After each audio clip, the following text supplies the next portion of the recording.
It's time for Twig. This week in Google, Jeff Jarvis has a week off, and he's going to be sorry because there were some big stories. Fortunately, Mike Elgin and Stacey Higginbotham are here to talk about Amazon's purchase of Whole Foods, Travis Kalanick stepping down. The world is changing. What does it all mean? We'll explain it next on Twig. Netcasts you love. From people you trust. This is Twit. Bandwidth for This Week in Google is provided by Cachefly. CACHEFLY.com. This is Twig, This Week in Google, episode 410, recorded Wednesday, June 21st, 2017. Addicted to convenience. This Week in Google is brought to you by LegalZoom. LegalZoom's helped more than 1 million people with DBAs, LLCs, incorporation, and more. Visit LegalZoom.com and enter TWIG at checkout for special savings. And by NatureBox. Delicious snacks made from high-quality ingredients. Eat well and feel better. Visit naturebox.com/twit to save 50% on your first order. It's time for Twig, This Week in Google, the show where we cover the latest news from Google and Facebook and Twitter and the world about us. Jeff Jarvis has the day off, probably traveling.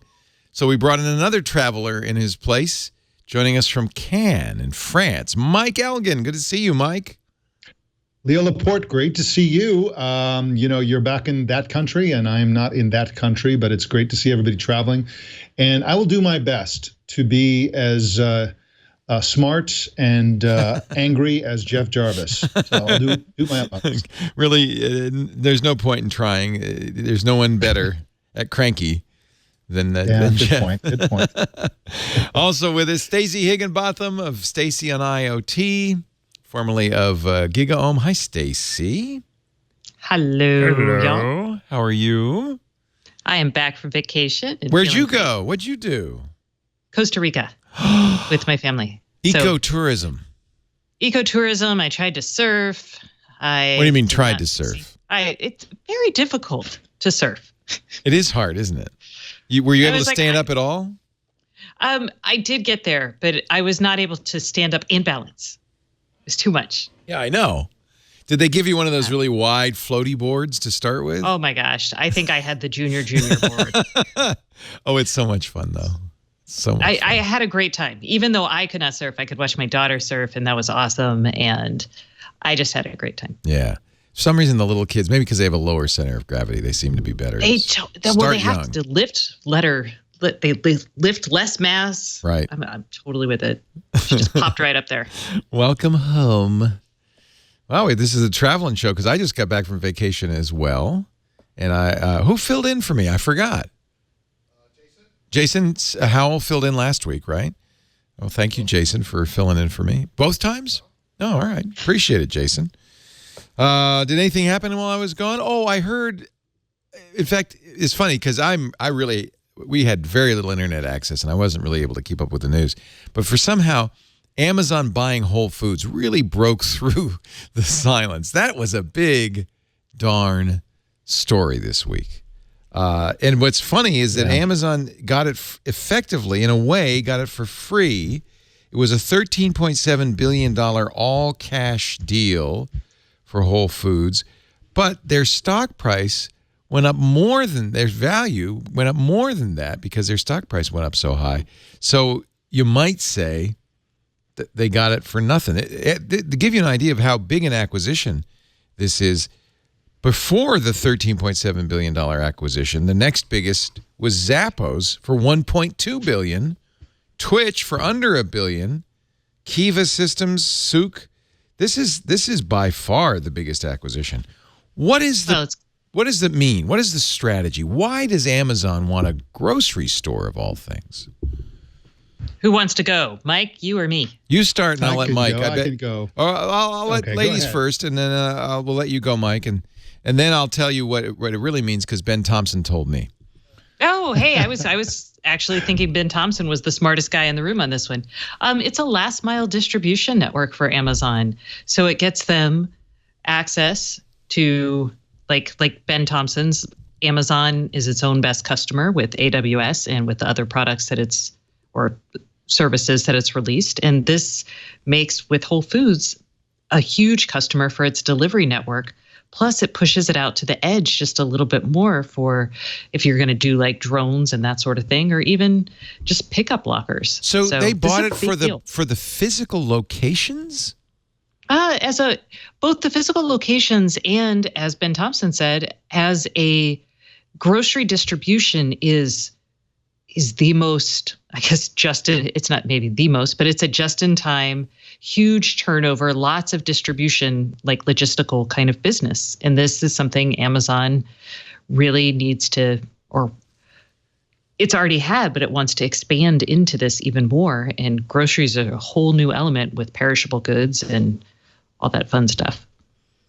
Is that what you're thinking too, Mike?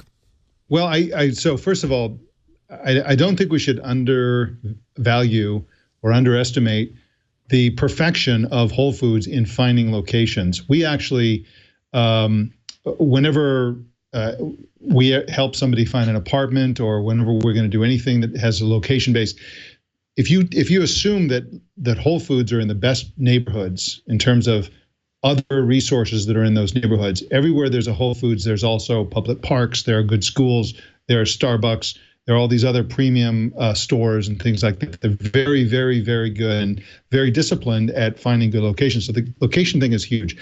The second thing is that, and it's exactly what Stacey said, these can be distribution centers for not only rapid delivery, 1 hour delivery in the suburbs in the same way that they do it in New York City, but also the delivery of refrigerated goods in a more cost-effective way. That's a big thing. But there are two other things. One of them is grocery delivery. Everybody wants to crack grocery delivery, because if you can get people in the habit of buying their groceries in a delivery scenario, and everybody loses money on it. I'm old enough to remember Webvan, where they basically tried and failed to have a grocery delivery business. This gives Amazon the opportunity to just nail that right out of the bat with an existing loyal customers. Around 69%, I think that's the number. I could be getting that wrong. Chat room can correct me. But there's a huge overlap between Whole Foods customers and Amazon Prime members. So the Whole Food customers are basically already mostly Amazon's Prime, their best customers, and they're already signed up and so on. And so the third biggest element of this is that grocery stores are actually becoming extremely interesting places. Over the next 10 years, experts in the industry expect grocery stores to be experience centers. You go there to take cooking classes. You go there to learn things. You go to there, hang out. A lot of Whole Foods they've set up bars and bistros and restaurants and cafes in the stores. People are spending hours there. They're reading rooms, essentially like coffee houses or whatever, where you can just read books and magazines and newspapers, and they have local bands and poetry readings and beatniks and hippies and all, the whole bit, and community bulletin boards where people gather to do, their grocery stores are becoming sort of town centers in a way, and they're going to evolve in that. And Amazon, if you look at what Amazon's trying to do in brick and mortar retail, they've tried to figure out what to do. They have robotics. They have a robotics store on their campus. They have some bookstores that have some automation.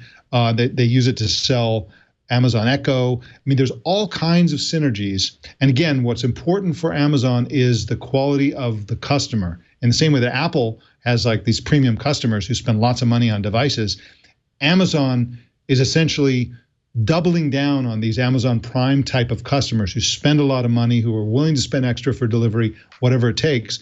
And I just think it's a brilliant move by Amazon. And I don't think the stock price really demonstrates. I mean, the stock prices go up and down. But and I also think it's interesting that all the other grocery chains tanked in terms of their stock price when this was announced. Yeah. But I think over the long term, Amazon's going to do its Amazon thing. It's going to bring prices down, run along a sort of almost a zero profit level, and just drive growth, drive everybody else out of the business, out of the premium grocery business. I just think this is gold for Amazon. It's just a playground for all of their high tech, food related delivery, drone delivery projects that they want to even think about. Yeah. I'm going to disagree a little bit with you there, Mike, just on idea of a grocery store becoming that kind of Starbucks style third place experience center for stuff, because I don't feel, I kind of don't see that happening from a grocery store perspective.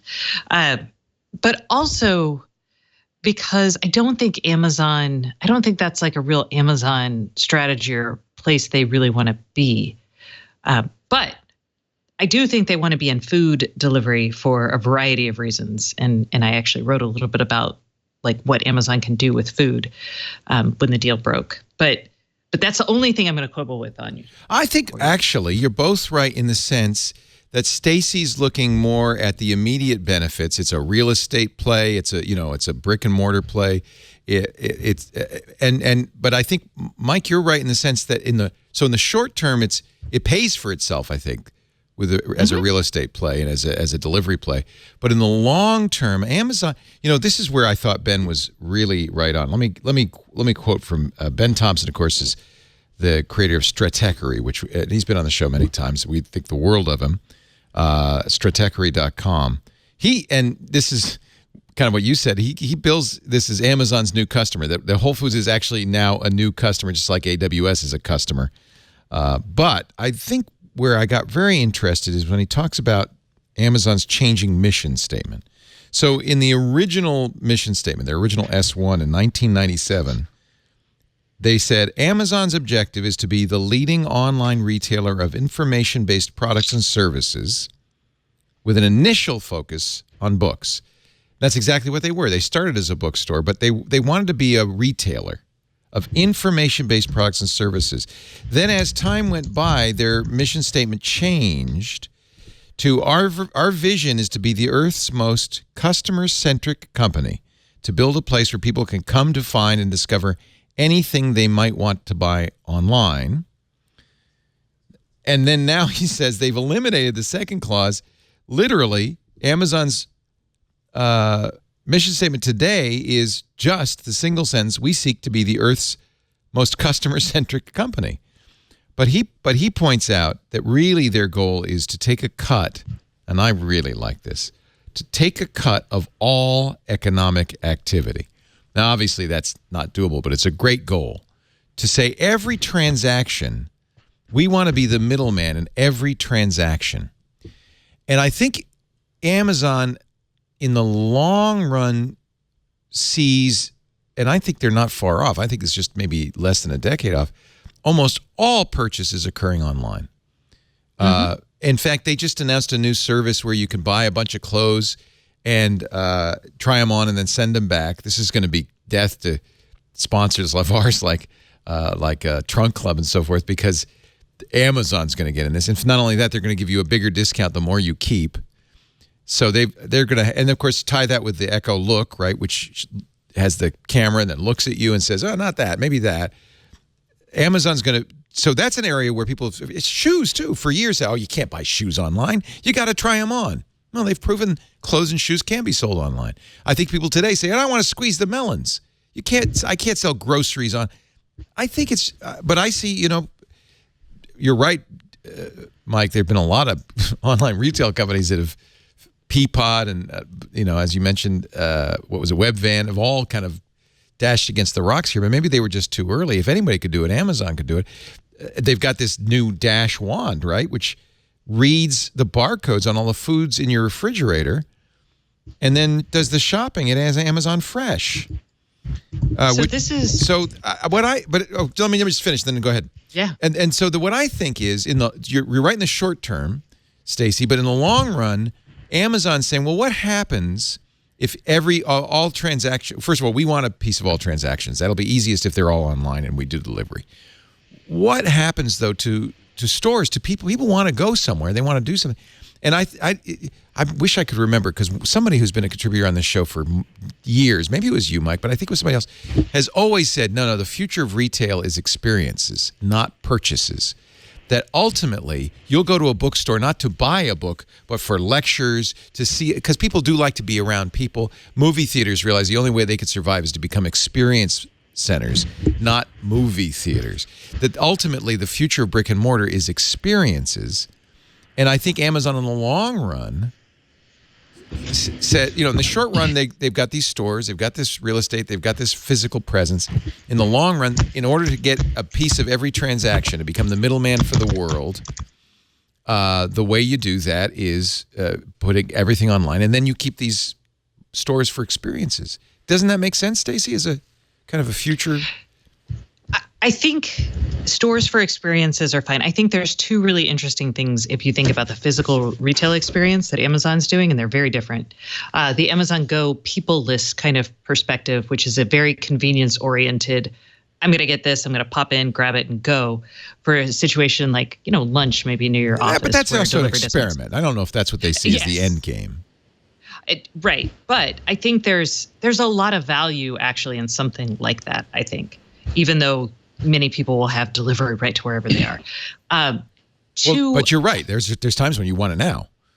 Right. Yeah. But I don't quibble with the idea of experiences. I just quibble with the idea of going to a grocery store for that experience. And I've been to. Well, what if it's a? Well, wait. You think it's a grocery? What if it's there's cooking classes? So there are cooking classes. If you go to the Whole Foods in Austin, when Whole Foods built its original headquarters in Austin, that's exactly what it was. It had a cheese bar, a wine bar, a beer cave.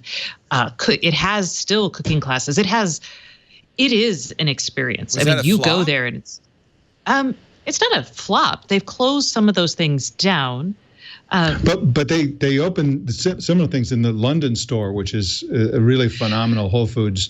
And they've tried, one of the things about Whole Foods is fascinating is that they're super innovative and they let the stores sort of do the innovation themselves. I think there's something like 75 Whole Foods stores that actually have bars with microbrews, multiple taps, TV sets, big lounge chairs. And according to what I've read, none of that came from HQ. The stores themselves came up with those ideas independently to sort of give people something to do. Probably, for the most part, it's like give husbands something to do, drink beer, while the rest of their families are shopping or whatever. But yeah, they're a pretty innovative company in terms of letting the stores themselves create these experiences that Stacey's talking about in each individual store.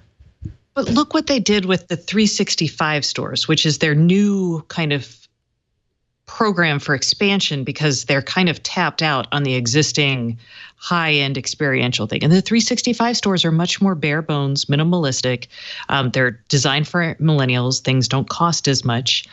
They stock the 365 brand of organic foods as opposed to I don't know, the insanely delicious French balsamic vinegar I bought at Whole Foods, So there is a place for some experiential centers, but I don't think that's where they're going to bet the farm. But this is like a total small thing to be arguing about over the big impact of this deal. I totally agree with that. And when Amazon thinks about experience, they're not thinking about people sitting around drinking beer and taking cooking classes. They're thinking about more data, monitoring the consumer behavior. Amazon Go is the name of Amazon's amazing, incredibly high-tech grocery store that is on their campus. I think it might even still be in beta. It was supposed to open months ago, but it wasn't quite ready. But this store is crazy. It's crazy what they do. Basically, what the idea is, you just go in, you pick items, and you walk out, and your Amazon account is just charged automatically. They know what you bought. How do they know what you bought? Machine learning. So they have cameras that watch you pick up items. The shelves themselves are scales, so they know how much everything weighs.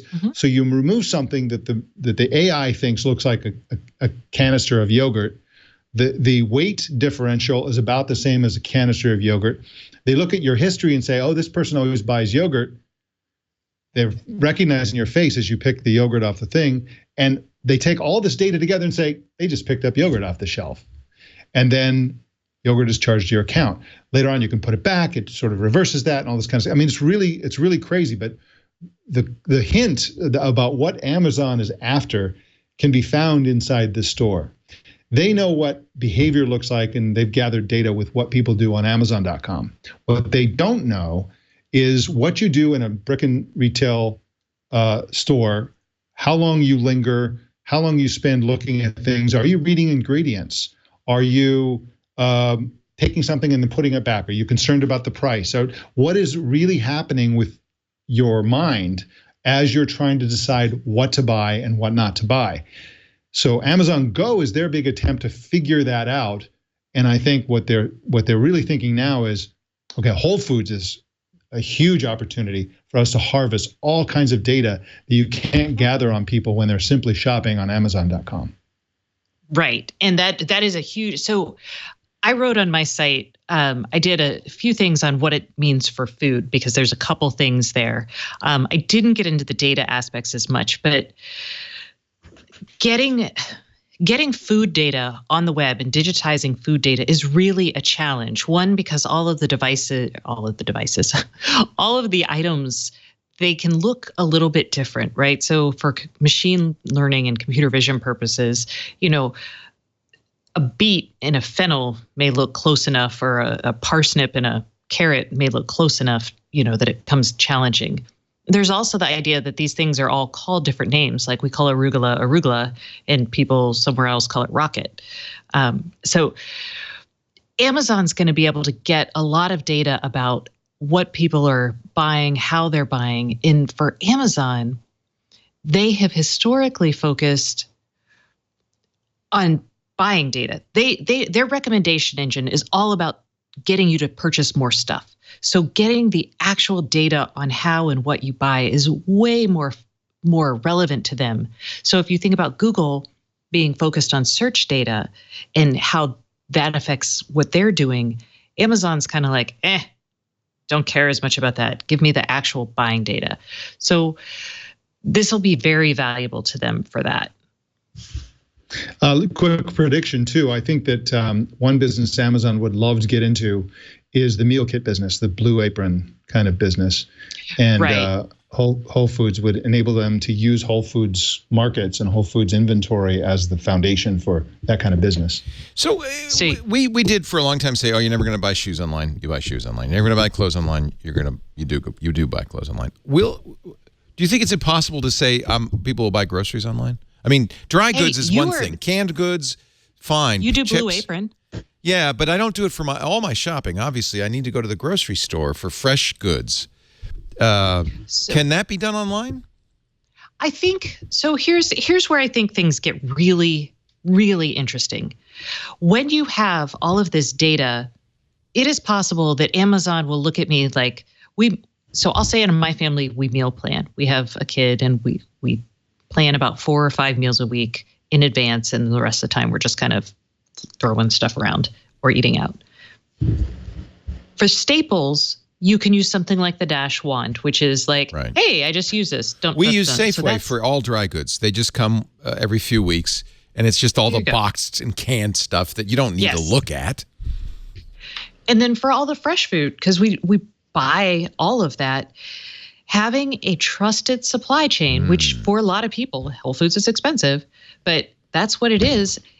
Just telling them you want that, it's no different than like trusting Blue Apron for giving you fairy eggplants, which I had never even heard of. That's one thing Blue Apron has proven you can do. I think it's been at a great cost, but to really bring you high quality produce, because that's I think the biggest concern is, I'm going to get watermelon that are overripe, or I'm going to get apples that are bruised. I think that's the big concern. I want to look at those. But if you always got, as we do with Blue Apron, they're a sponsor, but it's also the fact that they have some sort of quality assurance that really you always do get perfect produce, and you would trust Whole Food to do that probably. Now, here's the big thing that keeps Whole Food, and one of the reasons, by the way, Whole Food is a bargain is because they were struggling. Mm-hmm. They're not doing well. Right. And partly that was because it was a very high-priced store. We called it Whole Paycheck. I mean, Whole Paycheck. Yeah. But people who shopped there, affluent, upper-middle-class people who cared more about the quality of their food and organic, whether this is true or not, because sometimes I wonder if Whole Foods' commitment to organic was that genuine. But that whole health food thing, and we're willing to pay more, and we're kind of less price sensitive. But if Amazon wants to turn Whole Food around and make it grow, and don't they drop the price? Don't they make it more accessible to everybody, or do they care? Would they? I think they would want it to get. Or they were moving in that direction. Were they? Yeah. Well, that's what the 365 stuff was. Oh, okay. Go ahead. I'm sorry, Mike. Go ahead. You could imagine all kinds of innovation on flex pricing. I mean, one of the things that here's a couple of tips for Whole Foods customers, and I learned this from Amira, who's like, who I think she interviewed the CEO John Mackey, I think his name is, of Whole Foods at some point. But basically, Whole Foods has some really interesting policies that Amazon will probably change. For example, you can try anything at Whole Foods. You can just open packages and try it. Really? And I didn't know that.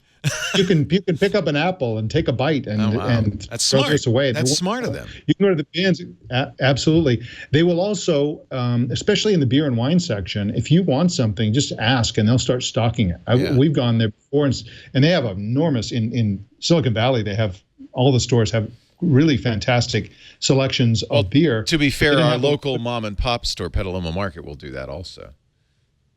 You know, Petaluma Market. Petaluma Market is an example of a local, small, not a chain, store that's competing well against Whole Foods on price and by offering service. But Petaluma Market and Kotati Market also and Oliver's up in I meant Oliver's. Yeah, Oliver's Market. That's the one I meant. Yeah, those are some of the best little grocery stores in California. They're amazing. Those are really, really good stores. But I think what Amazon could do is some version of that. Instead of stocking in perpetuity, well, probably the best grocery store in all of California is Rainbow Market in San Francisco. Right. And they will literally stock anything from anywhere. If they can get it, they will stock it. Right. If you just ask. That's bad business. And what Amazon could do is say, look, you have a kind of a obscure request. We'll just ship it to you for free. And we won't stock. I mean, that's kind of how bookstores work these days. Yeah, isn't it? Right? Yeah. It's not on the shelf. I'm calling Amazon. Yeah. So exactly. Another I thing think that Amazon looks at Whole Foods and thinks there's so much we could do to make this so much more efficient with combinations of delivery and pricing and inventory, and which Whole Foods just hasn't been doing. Go ahead, Ed. I'm sorry, Go ahead, Stacey. No, that's okay. And I would say also think about how Amazon prices things and how dynamic that can be. What will be interesting is if you think about inventory management in a grocery store with technology capabilities. So not necessarily people, but if you have cameras looking at your stock, you can say, hey, we have an abundance of corn. This is terrible. Let's discount this. Right. And those kind of things should be fun. Flex pricing. Yeah. Uber style surge pricing. Surge pricing on turkeys at Thanksgiving. You know what's going to be sad? Whole Foods is a very good employer. They pay well. They give benefits. I don't know if that's going to continue. I think that was a good job. Amazon said they weren't going to change the Whole Foods culture, and they have a history of that. Look what they let Tony Shea do with Zappos. No, Zappos. They didn't touch Zappos, did they? They gave them free reign. Yeah, so they said they were going to do that too with Whole Foods on the employee side. Good. So is this maybe just really because of Walmart? Walmart said we want to, Walmart's terrified of Amazon, right? As they should be. As they should be. And Walmart's going after Amazon. And so is that really what we're seeing is Amazon versus Walmart? You can't discount that. Yeah. Food is what is it, 20% of the budget? Wow. Oh. Yeah, it's a huge thing, but I really think it's Android versus iOS here, because I'm sure that what will happen and what is already happening is that for the most part, Whole Foods is going after the high end of the market and Walmart is going after the low end of the market. That's true in terms of locations. That's true in terms of their pricing and what they emphasize. You can find organic food at Walmart, but the shoppers aren't primarily interested in premium organic foods, and the reverse is true at Whole Foods. So I think that they'll coexist and sort of battle it out on the margins. A couple of other things that come to mind, which Amazon could easily do. People think that they go to the store and they're like, oh, I can choose anything. I think I'll choose this. I think I'll choose that. But over a period of 3 or 4 years, it'd be trivially easy for a company like Amazon to say, you know what, every 3.5 months on average, you buy a carton of Haagen-Dazs coffee flavored ice cream. Why don't we just ship that to you every 3.5 months? Or, they can tell you what the patterns are of what you buy. There's probably a lot of predictive capacity there. And also, they could do predictive stocking, knowing what everybody does. I mean, of course, Walmart is really, really good at this. If they check weather patterns. If there's a hurricane coming, they They're very data up on all the things But there's another business that exists in sort of like popular among organic farmers and so on, which is that you can subscribe. I mean, there's lots of people do this in California. You can subscribe to get fresh produce delivered. And so and they decide what the produce is. So like a CSA? Yes, CSA. So you get that's one of those farm to table subscription services where you get a box every week and they choose what's in the box. Exactly. So you could imagine an algorithmically determined set of meal kit delivery, delivery of food based on how you actually do your shopping, plus this kind of farm to table.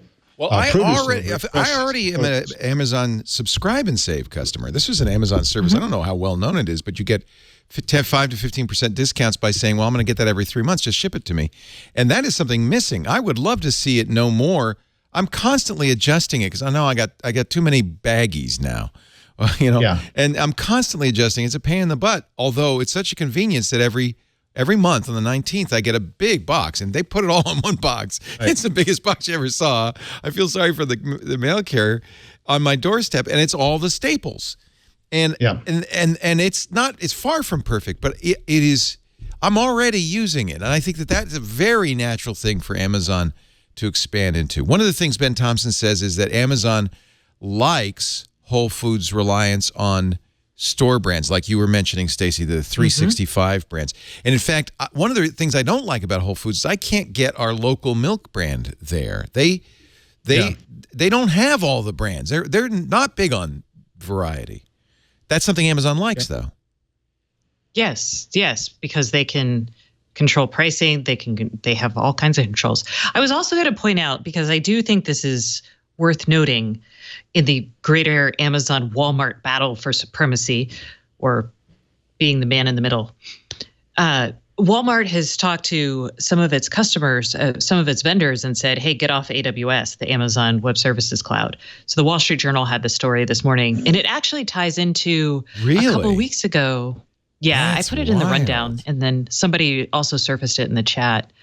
But a couple months ago, maybe it was actually about a month ago, one of the big logistics companies decided to go with Microsoft's Azure cloud because they didn't want, it was Maersk, the shipping, Maersk. Yeah, they're the big container shipping company. Yeah, they went with Azure instead of AWS because they were concerned about Amazon being a competitor of theirs in the distribution business. Well, they're smart. Ultimately, Amazon is a competitor of every single retail business in the world, distribution business in the world. It's true. I loved it that Ben Thompson says Amazon's goal, this is the base mission statement, whether they say so or not, is take a cut of all economic activity. And what an amazing goal, right? Yeah. I mean, true. And why not? If you're Jeff Bezos, who's doing all right, I think I just saw an article that says he makes $1 million a day, personally. Where else do you go? Well, I just want a penny on every economic transaction that happens. Food is a great place. People always need to buy food. And food is I didn't realize, but now that I think about it, you're absolutely right. I didn't realize what a big chunk of our daily expense. It's 20% of our daily expenditures is food. Yeah. Also, if you're a big enough tech company, if you're Apple, Google, or Amazon, really what you're doing is your business is to build a better customer, to get customers to have certain habits and inclinations. I mean, Starbucks is the perfect example. They moved the world from a place where people bought coffee in a can and it was like, and they made it with the Melita filters or whatever, to a world where you stand in line for half an hour and spend $4.50 for your coffee. I mean, they transformed the behavior. They made a better user.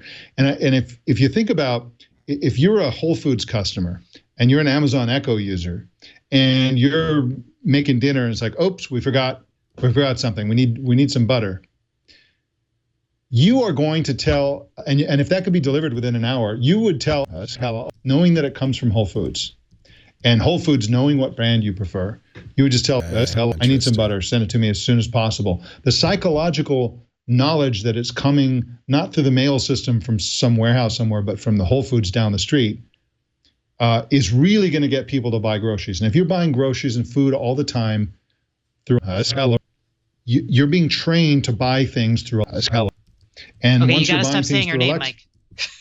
I'm sorry, through the Echo, just say virtual Echo. assistant that shall not be named, and clothes, I mean, you name it. And of course, all that stuff comes from Amazon. So, I think a big part of this is how can we have a business and a compelling offering that will get people to be using this thing for actual purchases several times a week. Right. And I think this so this is a big thing toward that. So this goal. conversation has been great because I have completely now come around to the notion that we will be doing all of our grocery shopping online through Amazon in the next 5 years. That this is just going to happen. Yep. Well, I'm going to tweak it. I know you want to get off this topic because we are not this week in Amazon. Yes, we are. This is right down our alley. So imagine, and this is what I did. I broke down food into the 5 kind of ways to think about how we eat, right, in our house and how Amazon will touch that.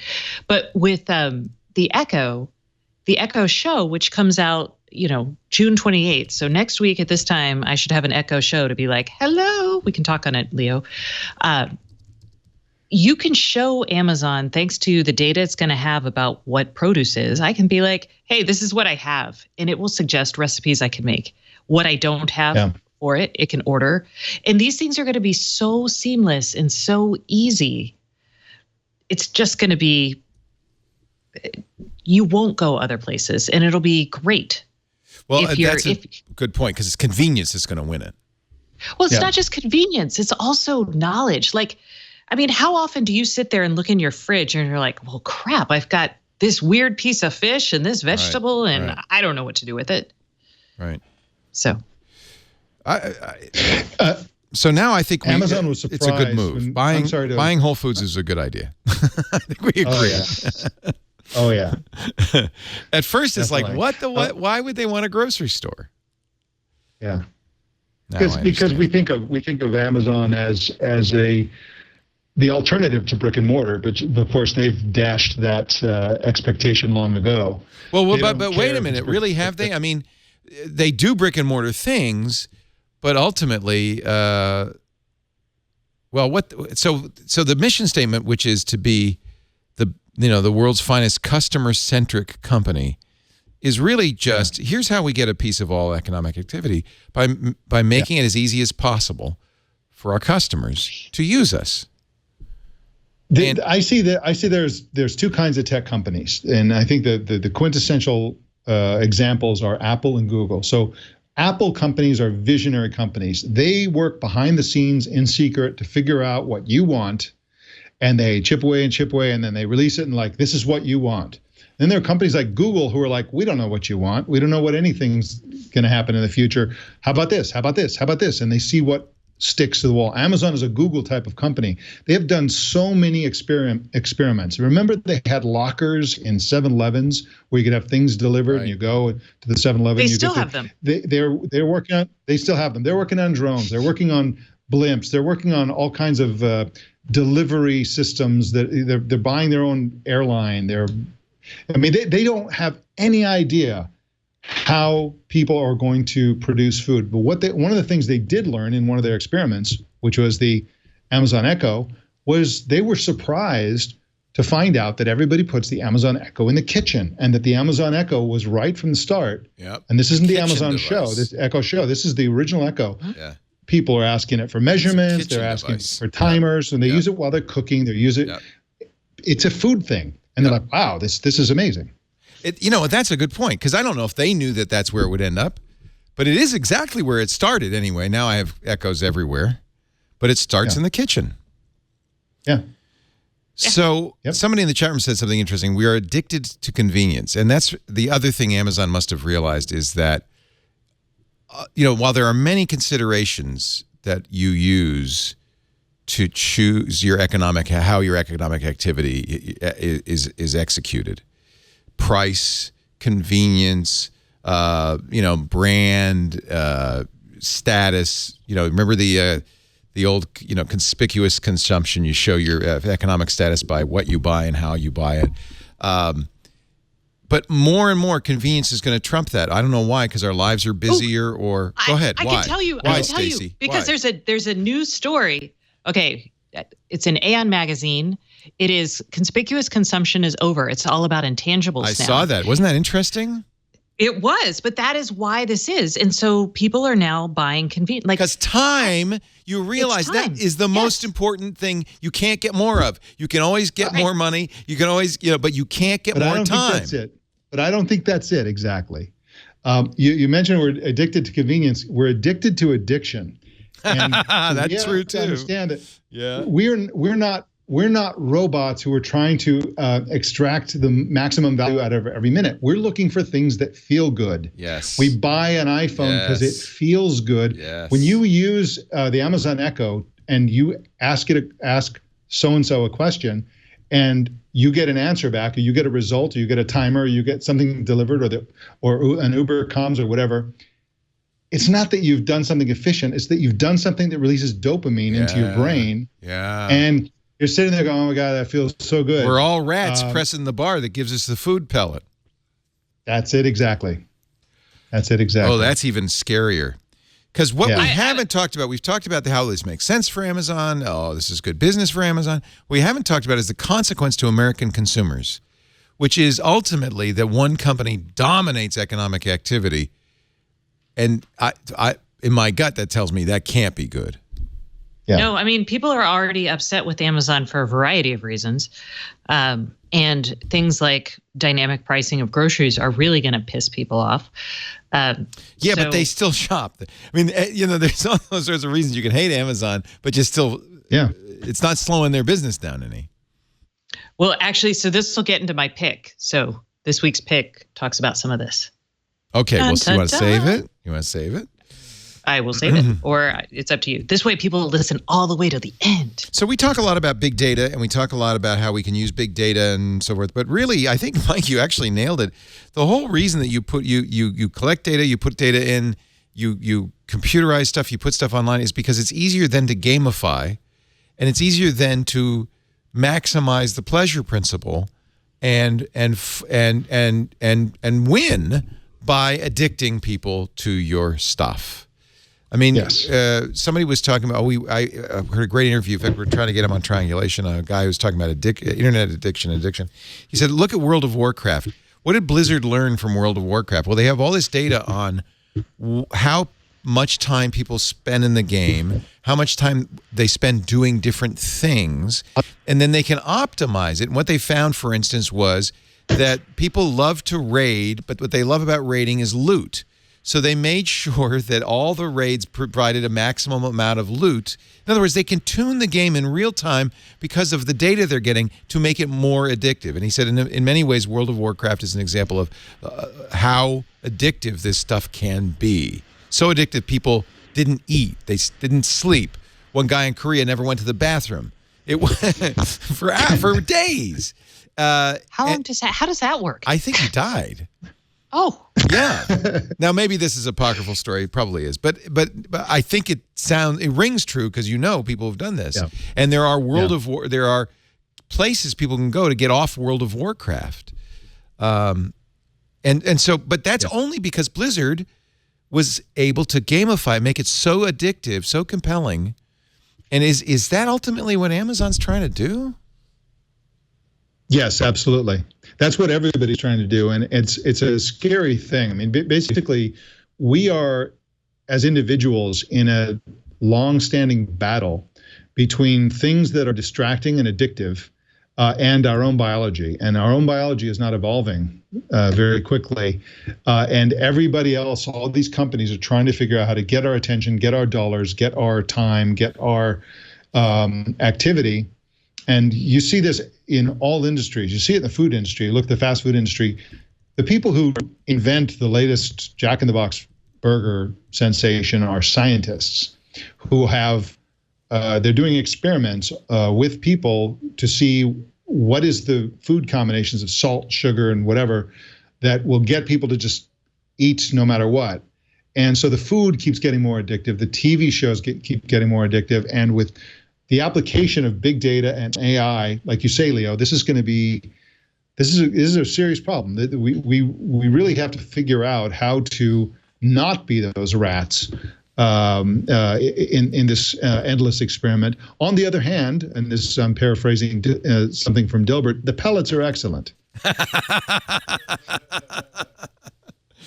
John gave me this part of the confetti that came down during the John Waters Us and Then Them concert, Resist. And in fact, that's what a lot of Roger Waters stuff is comes from Neil Postman's, what is it called? Addicted to Amusing Ourselves to Death. And Neil Postman recognized this decades ago. Yeah. And it was with television ultimately, but television was just the beginning of this. Yeah. Absolutely. I mean, we were so innocent then. Yeah. I mean, one of his theses was that people used to complain that television news is too much like entertainment, and his point was, no, it's television, it's entertainment. It shouldn't try to be substantive because it's television. It's got to be just pure entertainment, and we should never take television news seriously as a source of information. That seems like, when you look at today's fake news innocent, and wasn't the it? algorithm, yeah, I mean, we just So innocent. those are the days when cable TV was the big threat. Amusing Ourselves to Death came out in 1985, and we're now living. Here we are, 30 years later, living that for sure. Isn't that Yep. Tim Wu has a book out, a relatively new book out? Yes, The Attention Merchants. It's thank you. excellent. Yes. Yeah. We interviewed Tim on Triangulation, and it's the same idea. Yes. He That's his says that's theme. how the Great. advertising industry began, and it's But what has changed is computers, digital information, big data, the ability to gather data and then churn it in a way that you can be so effective in doing this. So now we took something very positive, Amazon buying Whole Foods, and we made it a grim, dark future for us all. Our dystopian fantasy. I don't Awesome. mind. Maybe is it possible that Jeff Bezos, he's a smart guy, he's read this book, it says, but I'm going to make sure that, yes, even though I control all economic activity, I'm going to do it to the benefit of humankind. I think he acts that way. This is the libertarian sort of viewpoint, libertarian streak that runs through all of technology, which is like you tell me that I'm responding to all these things that are addictive. So what you're saying is that all this technology is being applied to serving every desire that I have and giving me exactly what I want. That's the problem. Right. I mean, that's kind of Jeff Bezos' problem issue with he talks about undercutting on pricing and stuff like that. He's like, hey, people come to Amazon because they save a lot of money on books, because of the fast delivery, we're giving people what they want, and we're benefiting literacy. And I don't know if he read that book about the addictive nature of all of this, but he certainly sold most of them. Yeah. Yeah, in fact, where did I go to buy a copy? Damn you, Jeff Bezos. It's a really interesting world we're living in, because what you have, I think, is a few very smart people who saw this, and I think must have, maybe they did it instinctively without, explicitly thinking, or maybe not. Bezos strikes me as the kind of guy he was a hedge fund manager who suddenly kind of a light went on. He said, what's going to happen with all this? We're going to have perfect data, and we're going to be able to use it to make customers perfectly happy.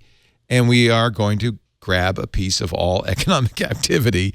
And that means, I mean, he's already infinitely rich. I don't know what you could do unless that's, his. Well, you read his shareholder letter. That's his food pellet, right? What? Yeah, tell me about that, because this was a good thing, right? The shareholder letter? People were saying good things about it. Yeah, well, his big thing was like talking about how Amazon needs to grow. I mean, it was about going after billion-dollar markets, not small markets. And I'm trying to remember the other big things. The thing that struck me was the big markets. So there was not like a super good thing. He says this is a question he got at an all hands Jeff, what does a day 2 look like? That's a question I got at our most recent all-hands meeting. Oh, that's right. I've been reminding people that it's day 1. It's been day 1 for a couple of decades. I work in an Amazon building named Day 1, so he obviously was thinking about this. And when I moved buildings, I took the name Windbang. I spent time thinking about this topic. Day 2 is stasis, followed by irrelevance, followed by excruciating, painful decline, followed by death. And that is why it is always day 1. So, and then he goes on to talk about true customer obsessions. And I think he says, by far, obsessive customer focus is the most protective of day 1 vitality. Staying in day 1 requires you to experiment patiently. We've talked about all of these things that they're doing are very experimental. Accept failures, plant seeds, protect saplings, and double down when you see customer delight. A customer-obsessed culture best creates the conditions where all of that can happen. So customer-obsessed, now you might say, well, what that really means is obsessed with dopamine, with generating the maximum dopamine in our customers. So just another way of saying the same exact thing. Yeah. I mean, how do you get people to do something different? Whatever the biochemical process is not really his concern. He's interested in the behavior. And I think, Stacey's too young to remember that Amazon started all of this. I mean, I remember close to 20 years ago, Amazon was the first company to do algorithmic recommendations with books. And basically what they did, as I understood at the time, is they see that you bought a whole bunch of books, and they see other people who bought the same group of books and some books you didn't buy. So they recommend to you the books you didn't buy. And I remember, in 2000 or whenever this was that I was learning that Amazon was doing this as a matter of course. It was a mind blower. It's like, wow, that is brilliant. That's amazing. Well, that's what all business now is based on, that simple principle. Are those just getting a lot more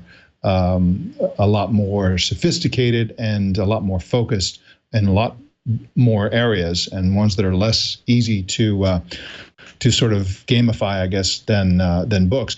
But I really do think that Jeff Bezos, everybody says, yeah, he's a genius and all this stuff. He has his own space program. He owns the Washington Post, all that stuff. But he really is, I think, one of the most brilliant and most importantly disciplined and focused tech CEOs in the industry. He's really, really, really smart and really, really ambitious.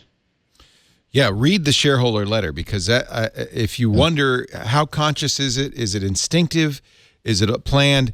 If you wonder that, you will read this, or Dogfight, which was a fabulous book about Amazon. You will see immediately that this guy knows exactly what he's doing. Yeah, and sees, as the great tech CEOs sees farther ahead than mere mortals, and really is playing the game way in the future. He talks about, he says, day 2 companies make high quality decisions, but they make them slowly. If you want to be, keep the energy and dynamism of day 1, somehow you got to make high quality, high velocity decisions. That's easy for startups, very challenging for large organizations. So this letter, he's giving you a peek under the hood of how he's doing what he's doing. He says we use machine learning. Yeah, there's obvious visible ways, but really what machine learning is doing for us is making our operations more efficient, period. In ways that are kind of more invisible. Good inventors and designers deeply understand their customer. They spend tremendous energy developing that intuition. They study and understand many anecdotes rather than only the averages you'll find on surveys. He's arguing against focus groups and things like that. They live with the design. That could be Steve Jobs talking right there. Yeah, dog fooding. Really, this shareholder letter was very interesting. I'm glad you brought it up, because this was last month, and we didn't really spend any time with it, and I think that this is really interesting. Ta-da! Thank you. Let's take a break. Come back. We'll talk more Amazon, just one of the many topics we can cover on the show, because this show has no portfolio. We just talk about whatever the hell we want to talk about. I thought you were going to say this show has no point, but that too. I'm looking over your shoulder, Stacey, at a book called Consent of the Networked. Oh, yes. That's Rebecca McKinnon from a couple of years ago. Yeah. It's a good book. Good stuff. See, she's smart. We got smart people. This show is our smartest show. bring in the smartest people. Mike Elgin is also here. His new enterprise that he's doing with his wife Amira is really cool. It's gastronomad.net. Yes. And the idea is really, I think, to finance your desire to travel and really build it on Amira's great cooking. Yes, it's exactly that. And give us an excuse to find geniuses in the food space in all these different cities. Our first one's in Barcelona. We still have 4 spots open for Barcelona. Oh, good. Yeah. And so there's so step right up. That's if coming you up go September to Barcelona. 12th through 17th. Exactly. Do you have any tech components to that, Mike?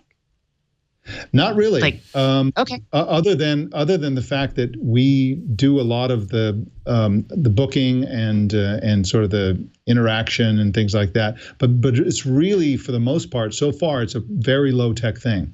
We find geniuses who are doing visionary things and who are good at teaching and that sort of thing, who are visionaries in terms of making cheese or whatever it is. And then we are just going to spend some quality time with those people. Just serially, every day we're going to be just doing awesome food stuff in each place. So, see, this is an example of experience, right? Exactly. That if Amazon takes all the economic activity, well, what's left? Providing amazing experiences. And just like that article that you read, Stacey, that's the new conspicuous consumption. It's not buying goods, it's experiences. And you know what's fascinating about this? And I learned this fairly recently. This whole idea of the experience economy, which is a big deal right now. This was actually foreseen by in the book Future Shock.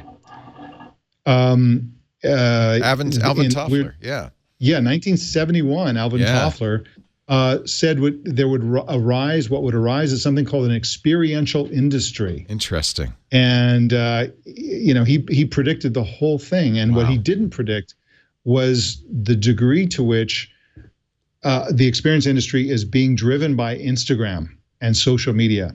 So one of the takeaways that people get from doing amazing things is the photos they take of themselves doing it. And this is an incredibly and I think that's it's especially relevant today because today is National Selfie Day, and I like to look at this this experiential economy as essentially being the selfie economy. It's selfie driven. It's photo and social media sharing driven behavior. Where people want to experience all these amazing things, and yes, they want to experience it. They want to be there in real life. But the thing that they take away, instead of buying something, they take away the social media reputation, the sort of like the success theater on Facebook, Instagram, and all the other social networks. And so these things are all connected: social media, selfies, and the experience economy. And it's I think it's going to become a multi-trillion-dollar economy. Well, you know what's interesting is if you've been to a store lately, somebody in the chat room saying, last time I went to a sneaker shop in a mall, the employees kind of ignored me. They didn't really care. Nobody cared. It was a terrible experience.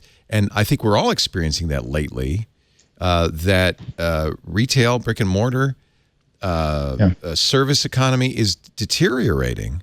So which just gives a bigger opening for this transition. We are, that's really what this show is about. If you're going to pick something the show's about, it's about how the world is changing, how technology is changing this world, and it's changing it dramatically. And sometimes, like a frog in a pot of boiling water, or water about to boil, you don't really notice. So it's good to get out of the water and look around and say, wow, there's a shift happening. No, but you may not jump back in. Well, let's hope you don't, actually. Let's hope you don't. And it doesn't matter if somebody's saying, like anybody cares about you on Amazon. That's not the point. And of course they don't care about you. But they've created your money. But they've created a system that takes care of you. That's all that matters. It feels like they care about you. It doesn't matter to me if they care about me, as long as I get taken care of. Yeah. Yep. Our show today brought to you by LegalZoom. Here's somebody who's going to take care of your legal needs in order to run your own business. I could tell you this. From deep experience, attention to detail is critical. You mess up a contract, one legal misunderstanding, and boom. And the law is tricky. The law is full of pitfalls and snares and loopholes. But fortunately, you're not alone. There's LegalZoom. Over 1 million Americans, and I include myself, have used LegalZoom. We've used LegalZoom for our wills.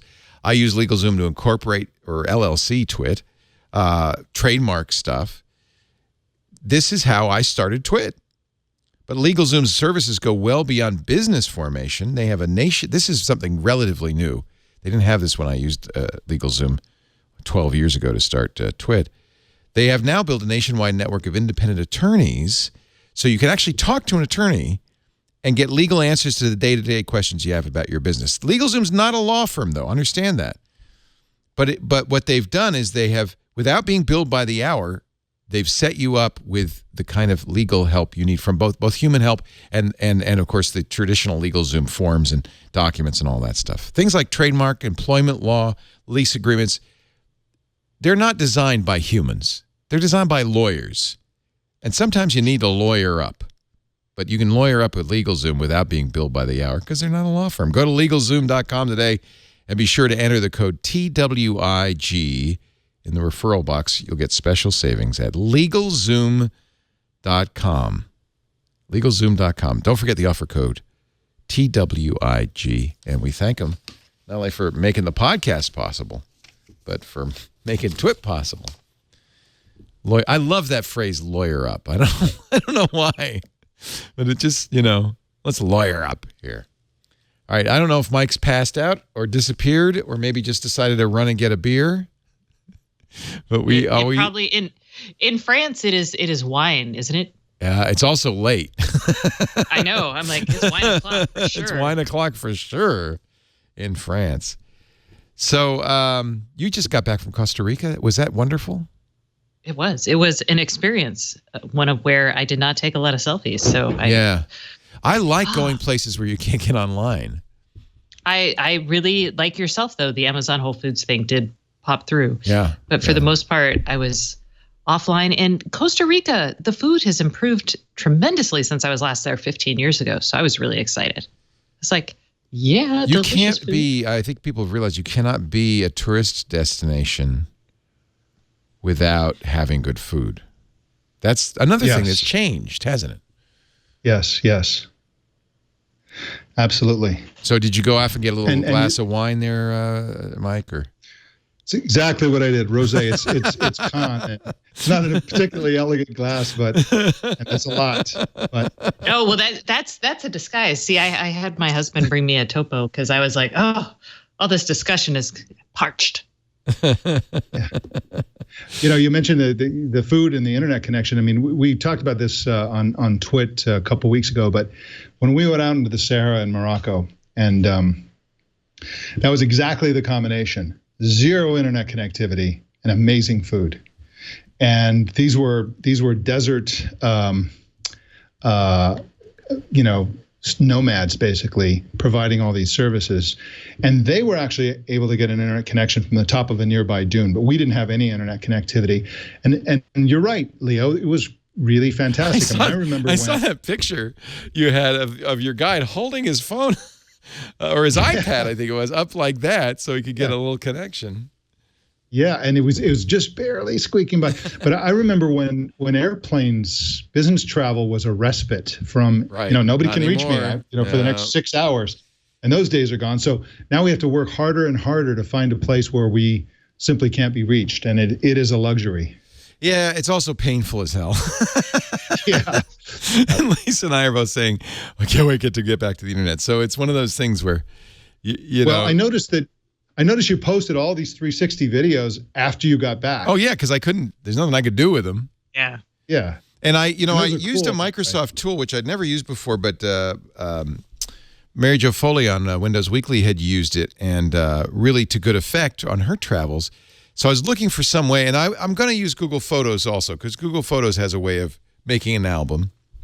And the nice thing about Google Photos is that I've given access to everybody in the family, so everybody who has pictures can put them in there, and then I can organize them in kind of a big family album. But I use this thing, it's part of Microsoft Office called Sway. I don't know if Microsoft publishes or promotes this very much, but it's a presentation tool. So on the left-hand side, I'm putting together a slideshow with my pictures and text. And then what comes out of it is actually something you can embed in a website or you can share. And it's actually a really great way to share both text and experiences, pictures and video too. Couldn't put 360s in it, which I was a little disappointed because I would love to be able to put 360s in it. But this is what's nice. That looks amazing. It works really well. Is this going to be online 20 years from now when I want to relive this? I doubt it. So I don't know. I guess you have to print your photo book. Print a book. I think that's what I'm going to do is put in Google Photos, make a similar thing in Google Photos. Won't be quite as elegant, but I could at least print a book out of it, and then I'll have the book. But it was kind of fun, and I thought if I do this, I wanted to do it while I was on the trip so I would remember everything. But I thought if I do this soon enough, because I never do that. I always think I'm going to do this. I never do this. Is that seal, I'm sorry, Leo, but this is an important question. Is that seal like about to eat a penguin or is it yelling at a penguin? Okay, this is my favorite. You picked my favorite picture. So we're sailing around this little rock on a Zodiac boat, a little rubber. This is the Galapagos and a rubber Zodiac boat. And the guide says, oh, look, that seal is doing something. So this seal, this is a sea lion. It's actually a California sea lion. It's exactly the same as we have in San Francisco, which is weird. And the bird on the right is something unique to the Galapagos called a flightless cormorant. It's the only cormorant that doesn't fly. It turns out it could fish perfectly well, and the smaller its wings, the better it fishes. So it just doesn't fly. It has little wings. And the flightless cormorant is sitting on the rock, and the seal has decided, no, that's my spot. So he's literally yelling at him. Lisa, actually, on her website, I should show you that, has the whole sequence. So he's using a dominance, technique that works great with other sea lions to convince get off my rock. But the cormorant's going, what the hell are you talking about? So Lisa got the picture. Really got. We're both standing next to each other in the boat, and I was so mad because I came home and I said I got the best picture ever, and then she said, "Oh yeah, I got that picture too," and hers is better because it's got sea spray in it. But anyway, isn't that funny? But so the seal ended up yelling and yelling, stopped yelling, and eventually just lay down next to the cormorant. He said, "Okay, fine, I'll share." Fine. So I think this is a lesson for us all, isn't it? It's a little less yelling, a little more just coexisting. Accepting. Sorry, I know you were making another point, but but that's the power. That's the power of the sway, right? It grabs. We should all try to evolve. We should all try to evolve. We should all just get along. And I figure I could probably sell this picture for stock photos because I'm sure there's plenty of people who use it in a presentation, like stop yelling and start listening. And I mean, I just think there's opportunities, but I probably won't. It's just going to be up on the sway. But yeah, that was it's a photographic delight, I'll tell you. Have you been to the Galapagos? I haven't. Yeah. I have not. Oh, it's so much fun. I haven't even been to Costa Rica yet. I haven't been to Costa Rica either. I'd like to go there. I've been to every other Central American country except for Costa Rica and Panama, but it's definitely on the list. Yeah. We had a wonderful time. It's the Galapagos is pretty amazing. Yeah. Aww. Yeah. Aw. It's a glimpse. It's like, I'm just coyly looking at you. Hello. Are you looking? Hello. It's a dog mermaid. There you go. Yeah, that was the picture when I took it. I said, that's the picture of the trip. And then Lisa got a better one. Gosh darn it. She's a very good photographer. It's really fun to go out on trips with Lisa because we both take our cameras and this is whale hunting. I shouldn't say hunting. We were not trying to kill them. We were just looking for them. We did eventually find them. My secret, Leo, maybe you can use this secret. Amir is a better photographer than I am. And so when I take pictures, I take them from Amira. I just simply go into her Google. May I have your pictures, please? Post the pictures she took and take full credit for it. It works great. You're a smart man. Anyway, yeah, I was pleased. This is a Microsoft tool, but it has that big problem, which is it's hosted by Microsoft. It's on Microsoft's site. It like any product, is Google products too. If they decide not to support it, then all of this work is for naught. But at least for now, it's something you can do. That's a tip. There's a little tool, little tip for you. Sway.com. It's free. But not so good if you if you have no internet connectivity, because it's there's nothing you can do offline with it. You just have to be online. Yeah, that's the world today. Austin had a little, as we've talked about before, fight with the folks at Lyft and Uber. Mm-hmm. And I know the motto is "Don't mess with Texas." But it turns out if you mess with Texas and you have enough money and enough legislators in your pocket, you can win. Well, Uber and Lyft went around. They did the old Texas reach around. And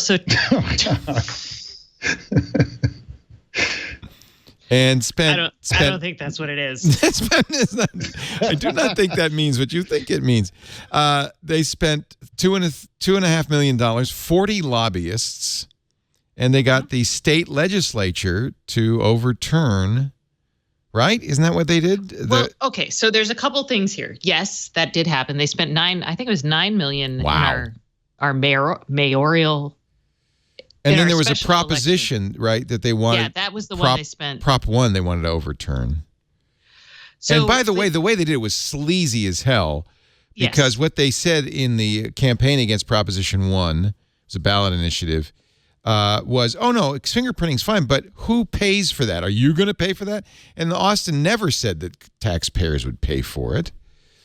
Okay, this is why they got voted. This is why that was voted down, is because Austin was so pissed at the amount of money they spent, the way they ran the campaign, and the fact that they were they had written their legislation and Austin was trying to compromise with them. And they were like, nope, this is what we want. And we're going to fight for it. The at issue was the right to do to fingerprint and do background checks on Uber and Lyft drivers. Right. And Uber and Lyft said no for reasons I don't fully understand. Why wouldn't you want background checks on your drivers? Because it costs money and it creates friction, and friction is bad for web-based businesses trying to move things in the real world. I kind of get the feeling that they want to hire drivers that might not pass a background check. I think they just don't want to worry about it, and they don't want to be responsible for it. Like, the more responsibility, and this was it. Austin, when they did it, was a test case for them. This was the big deal for them. They were going to prove that they could win. They had to do that because, I mean, obviously, $10 million is more than the fingerprinting would have cost. But this was more on principle. Yes. So, but so the Texas legislature came in, and what they did was first we should say Prop 1 failed. Uber and Lyft both said, if Prop 1 fails, we're out of here. And so at South by, there was no Uber, there was no Lyft. There were only local ride-sharing companies and the local taxi companies.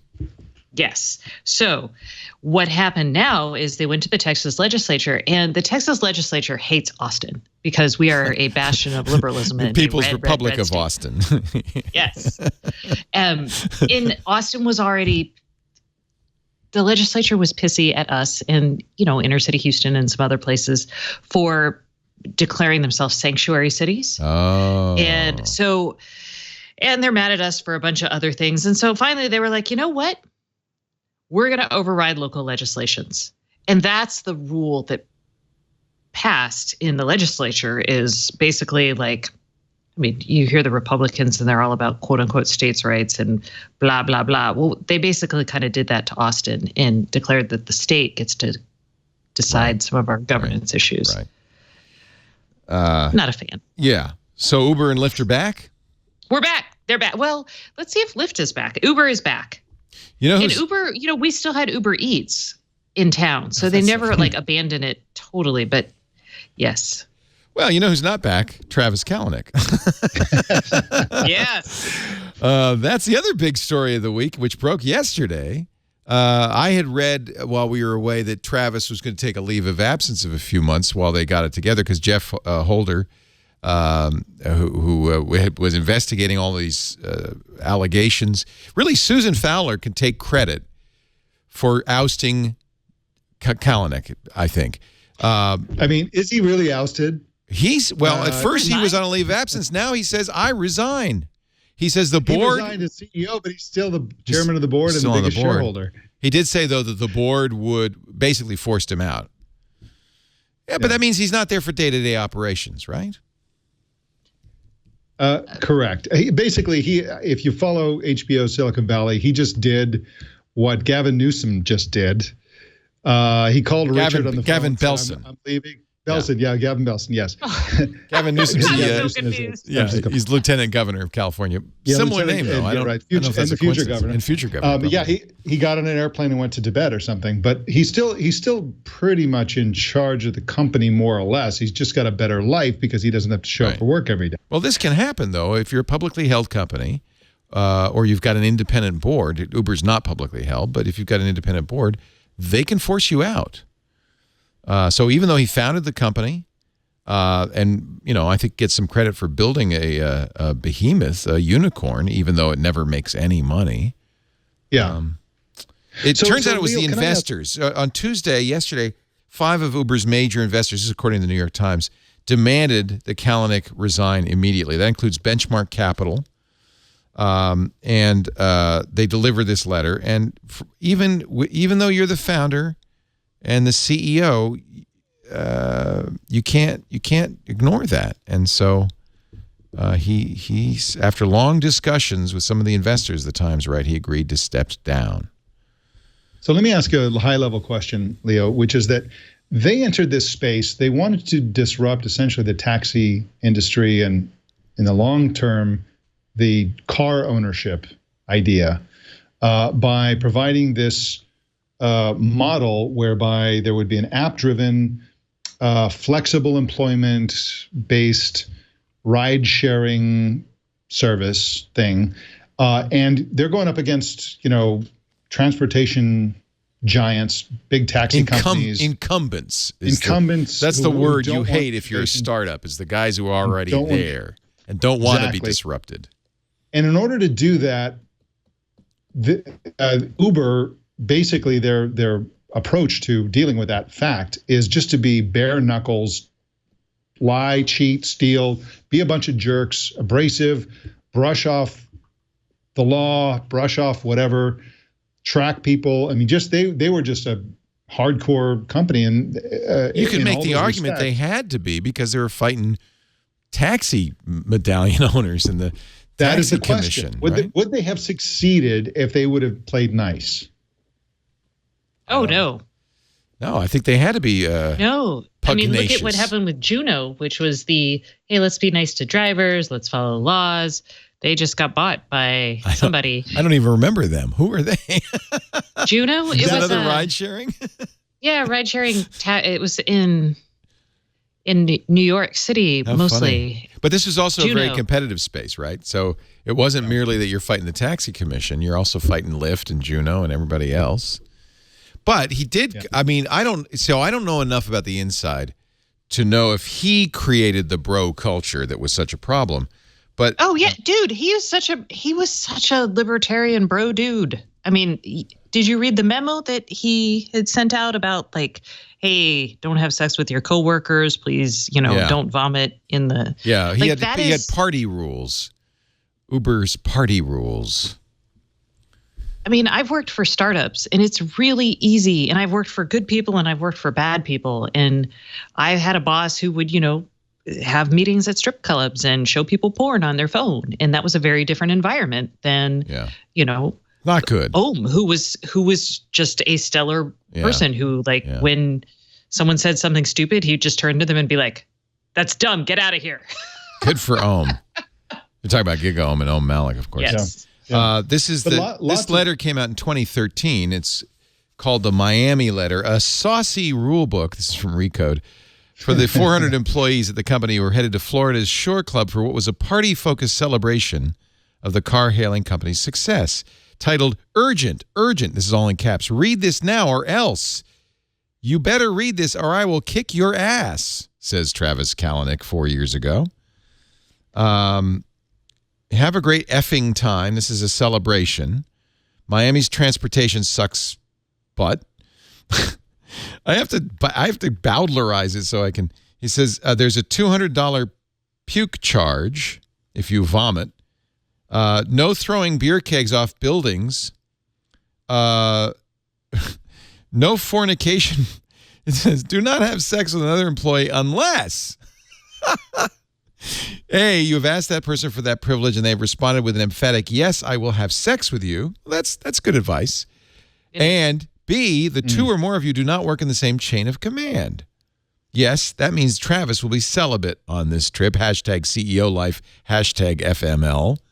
Boy, that is bro culture. Wow. See, I mean, like that's not a memo that. He said he was proud of the letter and spoke to his team about it often. Yeah. He's a douchebag. Okay, so you can fairly blame him for the culture. Yeah, and it has to be, to follow up on my previous question.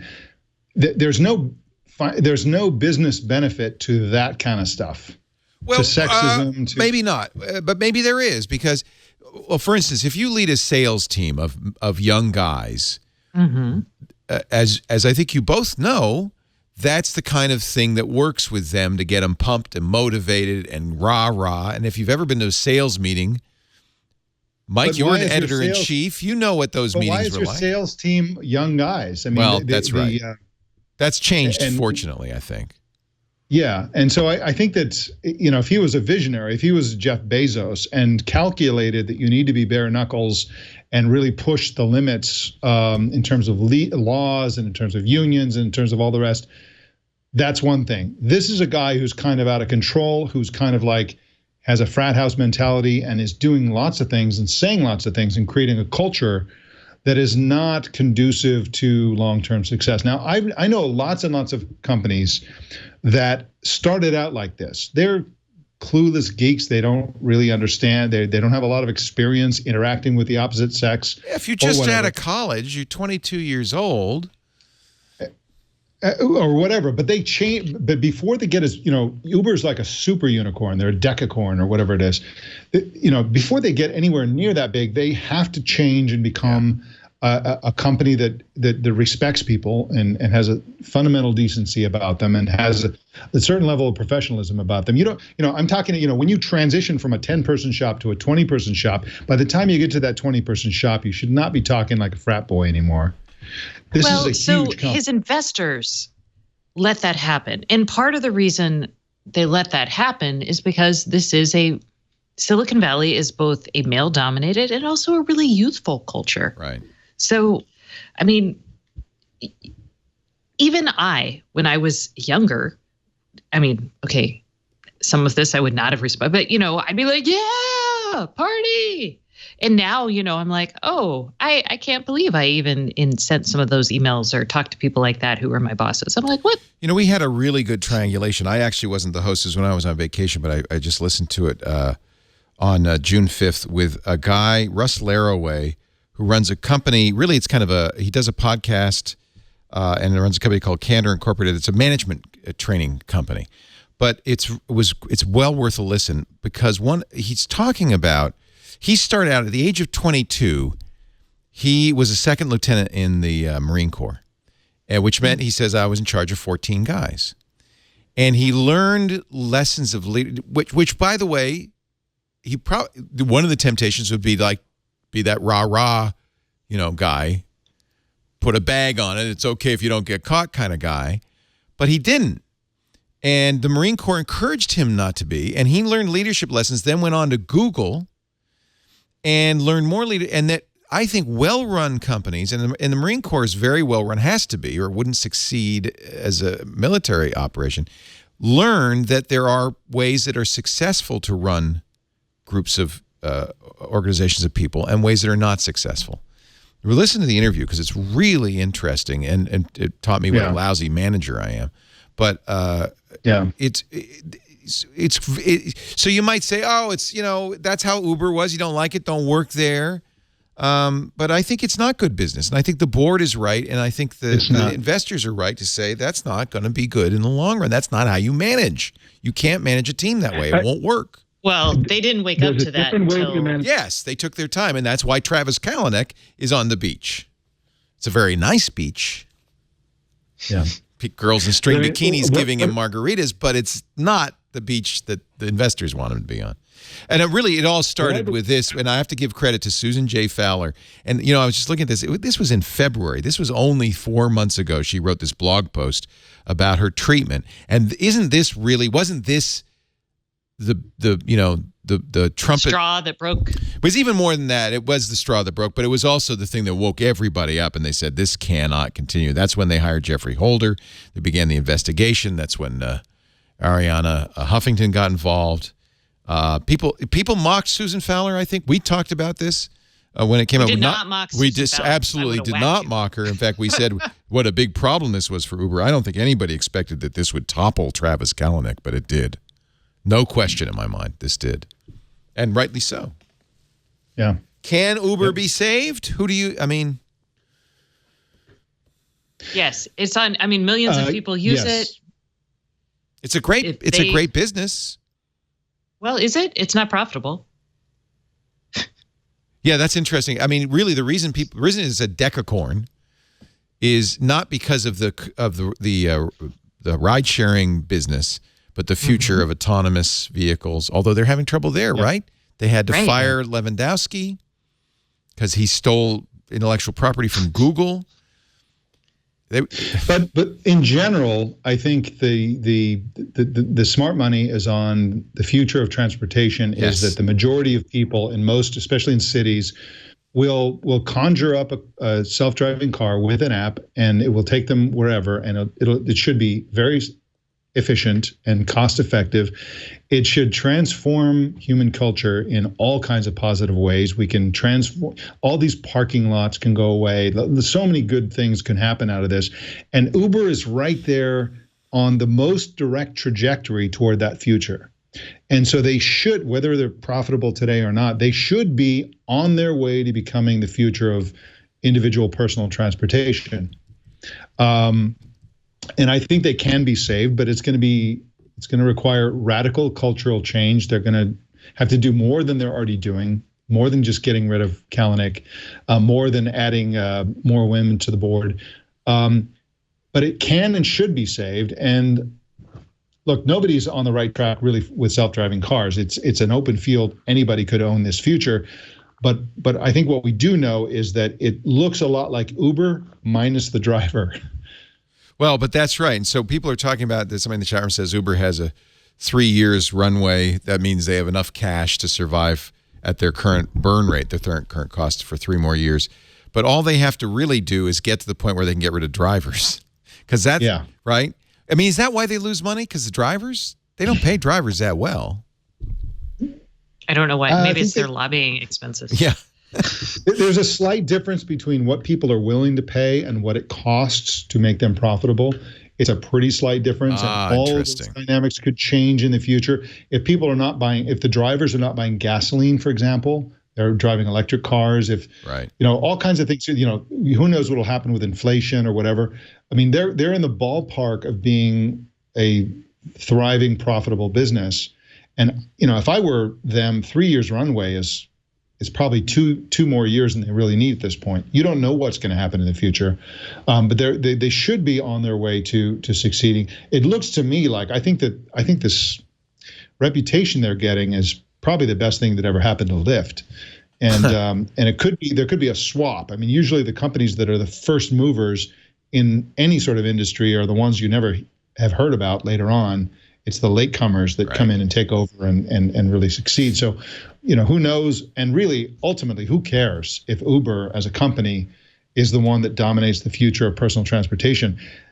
What matters is the model. What matters is the idea that you don't have to own a car, that self-driving cars can run around and improve safety and all the rest. That's really what matters. I mean, whether it itself lives or dies, I don't know why anybody would care.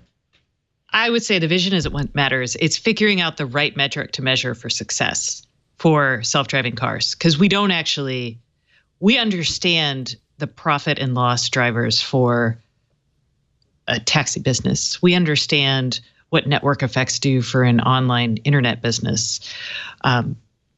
What we don't know is how we're going to measure, what are the defining metrics for getting people to get in your self-driving cars and pay you money? Is it going to be, is gas going to be the issue? There's so many things. Is it electric cars? Is it going to be, the capital costs of buying X number of vehicles to cover a city. What does that even look like? Who gets the best? Is it going to be in your algorithms that help you allocate those cars most efficiently? Like, to me, there are so many unknowns right now because we're in an inflection point, not just around the technology itself, like the self-driving cars, but also how we're going to power those cars, how we're going to build the data to drive the cars to where they need to be. I mean, that's what makes it exciting and also terrifying. According to financial, I really think this, like, go ahead. Sorry, go ahead, Leo. According to the financial, now there's enough latency that we're like Alphonse. According to the Financial Times, Uber passengers only pay about 41% of the cost of their trips. Wow, that's ridiculous. So that's why Uber doesn't make money. They're subsidizing almost 60% of the ride. And yet Uber's not cheap. Uber's more than a taxi. Why is Uber so much more? No, it's not. No, it's Uber's not more than a taxi. Oh, I thought it was. Well, I don't know where you're taking taxis. It depends. Depends. Yeah.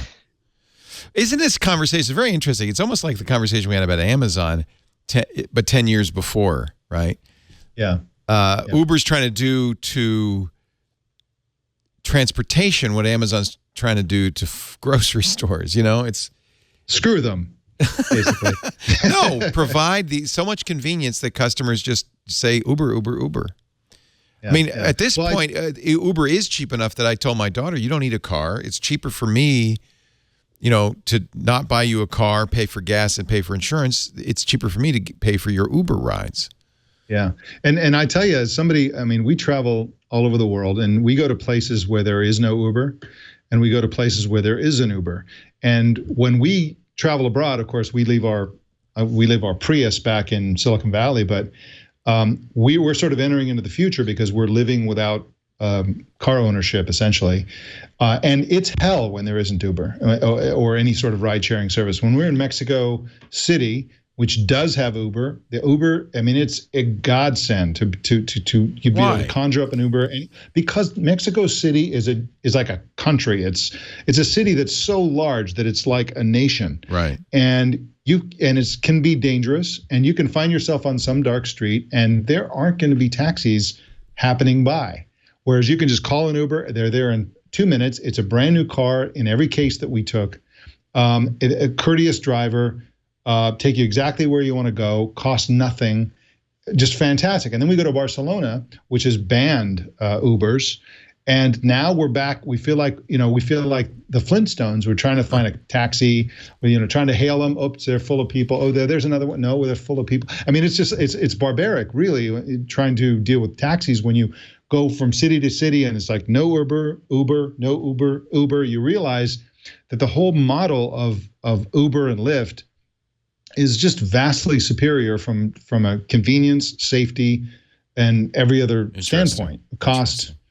I mean, it's just fantastic. But part of that is because they're subsidizing it, right? If you had to pay the other 60% of that cost, would you still think that way? I guess you would. Well, in cities like San Francisco, I probably wouldn't want to pay the full cost. But I mean, Mexico City, we went across the city, and it was like a 45-minute drive that cost $3. What?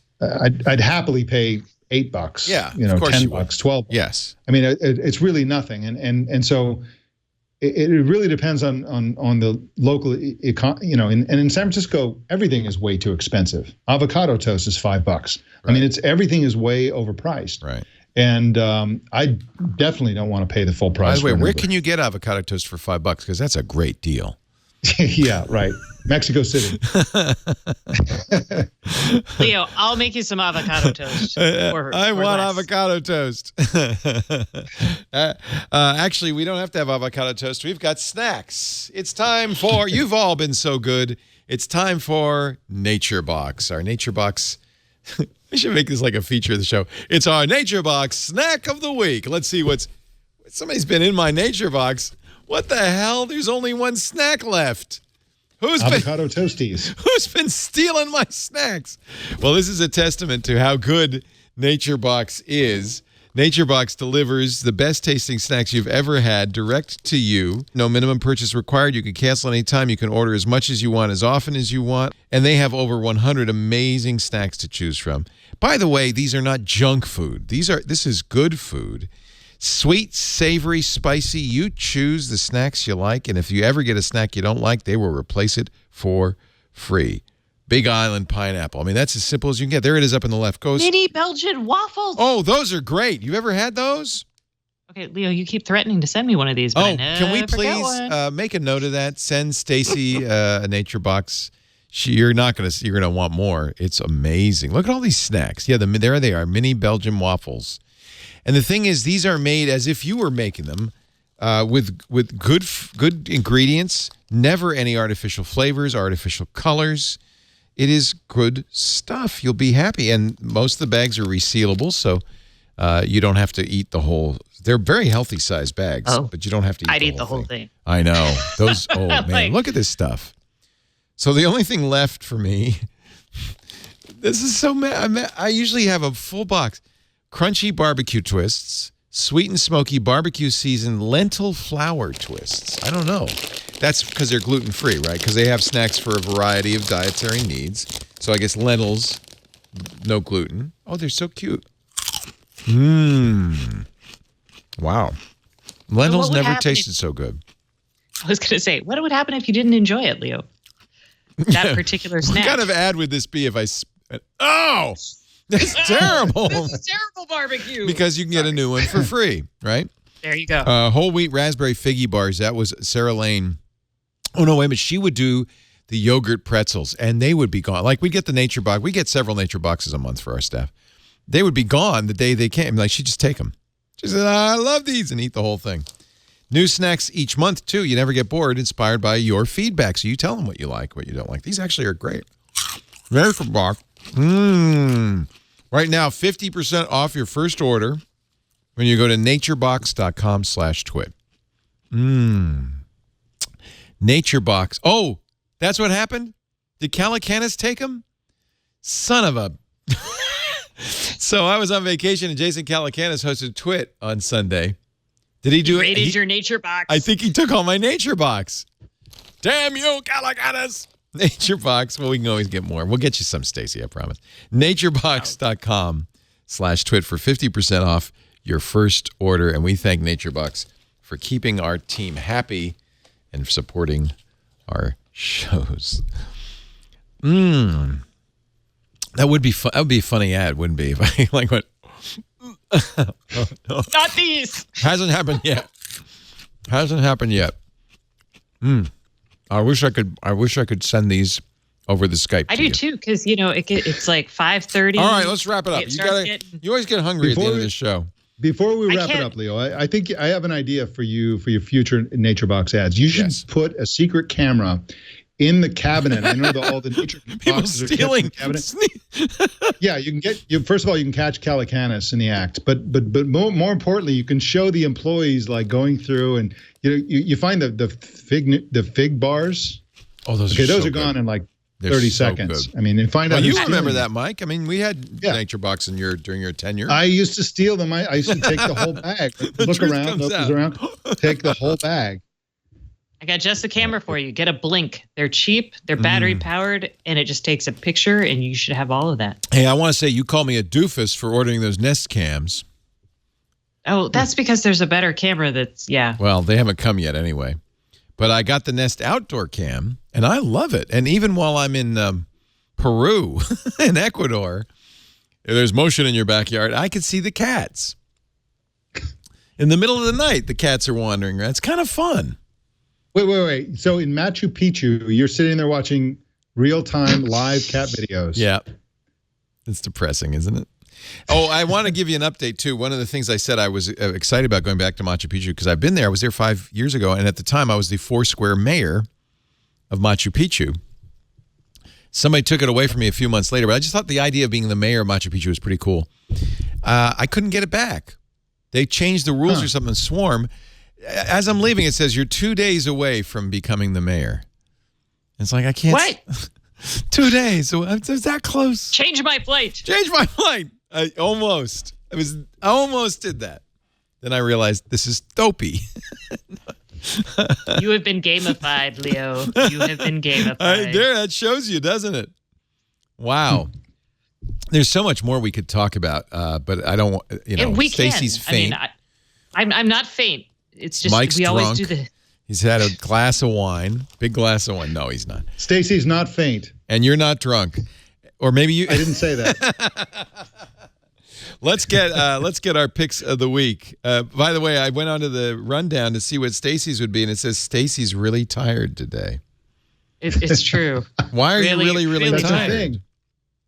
I came back from Costa Rica over the weekend, and my AC was broken. Oh no! And that was drama. And then I had to travel to San Antonio for a couple days, and then I just got back. So I'm just like, isn't Costa Rica roughly in the same time zone as you? oh, they don't do daylight savings time, so it was an hour later. But yes, It's not jet lag, in other words. No. It's just that vacation hangover where you're like, it was a very active vacation. Lots of Were you surfing sad to come home? Was that sad? No, it was actually really nice because I'm not a beach lady, and I was kind of sick of sand and really. You don't. sun. You like educational vacations or sightseeing. You don't like hike. I like mountains. Yeah. I love the beach, but I agree with you. Sometimes sitting on the beach is boring after a few days. It's like yeah. I mean, I don't sit, so that was okay. But it was humid. Yeah. Not that Texas is any better. Well, did your daughter enjoy it? Oh my God, yes, and I had fun. It's not that I didn't enjoy it. I just was ready to come home. Yeah. So hang out around Lake Austin instead. Yes. But you weren't. I don't have. Oh, I wasn't what? I was going to say you're not too tired to have a pick for us, though. I have a pick for you. I remembered it because I'm only halfway through it, so it may take a twist for the worst. Oh, I lost it. I have it here. Radical. Okay, good. I was like, I lost my window. I have it here. Okay, Radical Technologies, the design of everyday life, and what this is I don't know what this guy used to do. He's a designer, Adam Greenfield. He wrote about what the Internet of Things, specifically tied to smart cities, will mean for people. So what does it mean when all of your data is collected and shared and analyzed in so some of the things we're talking about, like how will cities influence us to behave differently? How will corporate entities use that data to influence us? So it's a very kind of dark and dystopian vision. I'm not sure I buy into all of it, but it is a nice kind of critical view over what life is heading towards and might be. So if you're into that sort of thing, it's a nice book. It's kind of along the lines of what we were talking about, right? Yes, that's why I was like, oh, hey, my pick's going to work here. Yeah, Radical. Oh, you mentioned that. That's right. Radical Technologies, the design of everyday life. Adam Greenfield. And, of course, you can get it from Amazon faster than anywhere else. You could have it right now. I had it downloaded to my Kindle because it came out Monday, and I was already in Costa Rica, and I was on the home Wi-Fi, and it appeared. You see, convenience is everything. Like, another bookstore bites the dust because of you. Yes. It was all me right there. All of my Amazon book purchases. I think convenience really does often trump good sense. We want bookstores. We want independent bookstores, but they don't have the book. And who wants to carry a book all the way to Costa Rica anyway? Well, I was going to say it's primarily like I remember I traveled to Japan back in like 2000. In the flight, I brought along Gene Wolfe's science fiction. He's got, I can't remember what it was called, but they're like 4 big books or 3 big books. I brought all of them because it was like a 6.5-hour flight. Yeah, I brought Stephen King's The Stand, which is this thick to Mexico. But but as I'm reading it, I just tear the part that I've read off and throw it away, so the book gets thinner and it's less to carry. I abandoned them. So I'm like, well, that was done. Yeah, leave it there. Many good hotels have battered paperbacks for trade. So yes. Good. Thank you. That's a great pick. Mike, do you got a pick for us?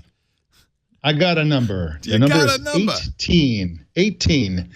18 is the number of badges the Girl Scouts of America are introducing around cybersecurity next year. What? 18 cybersecurity badges. That is so awesome. Girl Scouts.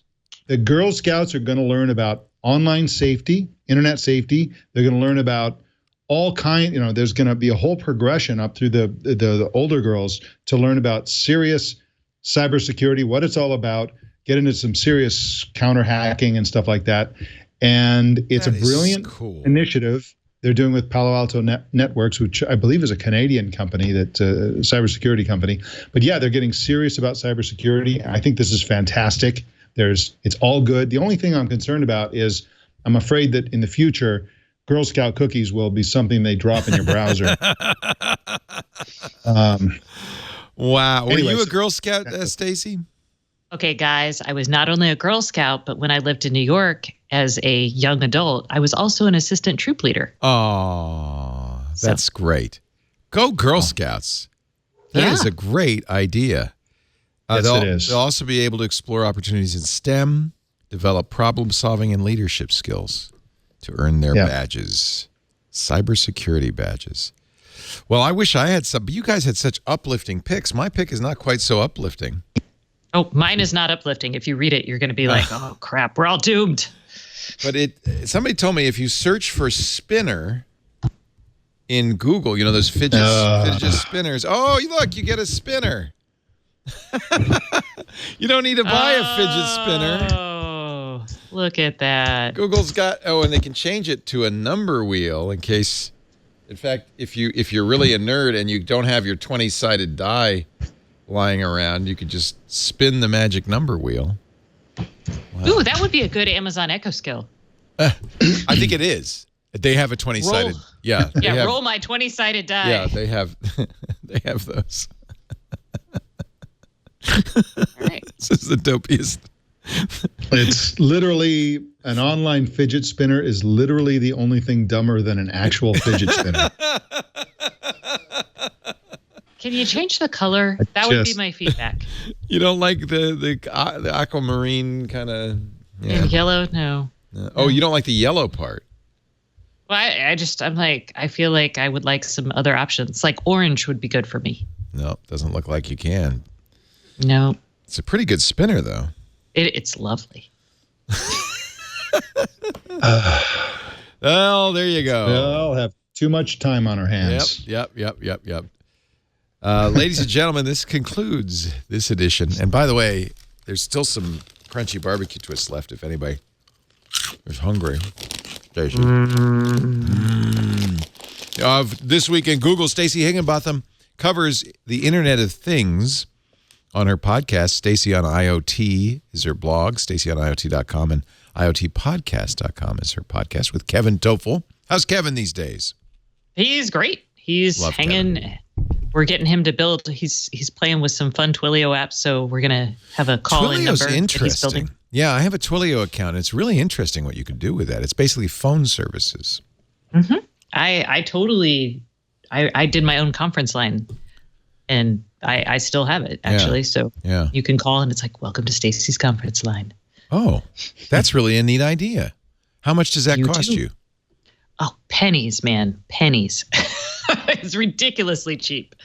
And if you can just Google how to build one. You can also so do easy, SMS with it and all kinds of stuff. Twilio is really an interesting business. Huh. Although 40% of their business comes from Uber, I believe. What? And Uber said, this was like a big thing in their earnings. All right, now hold on. Don't quote me yet. What? Twilio, what? Uber. Twilio's stock plummets as major client Uber distances itself. Oh, no. Come on, Twilio. Yes. Mike Elgin is in Cannes in France on the Riviera right now. That is correct. And I've got this show all week, Cannes Lion.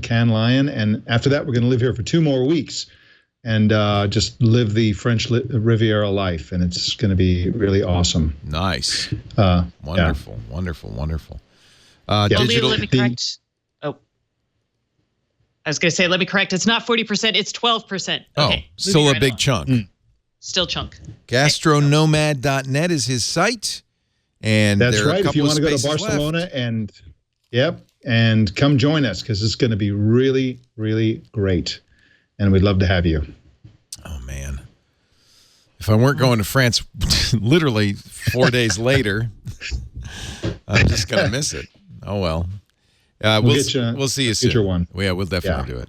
Thank you, Mike. Yeah. Thank you, Stacey. Thank you all for being here. I hope you'll come back. We do this show every Wednesday, 1:30 Pacific, 4:30 Eastern, 20:30 UTC. You can watch us make it live.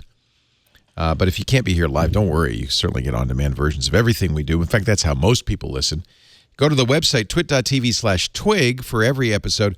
Or better yet, subscribe. If you use a podcast appliance of any kind, however you get your podcast, just subscribe to Twig because you don't want to miss an episode. Thanks for being here. We'll see you next week on This Week in Google.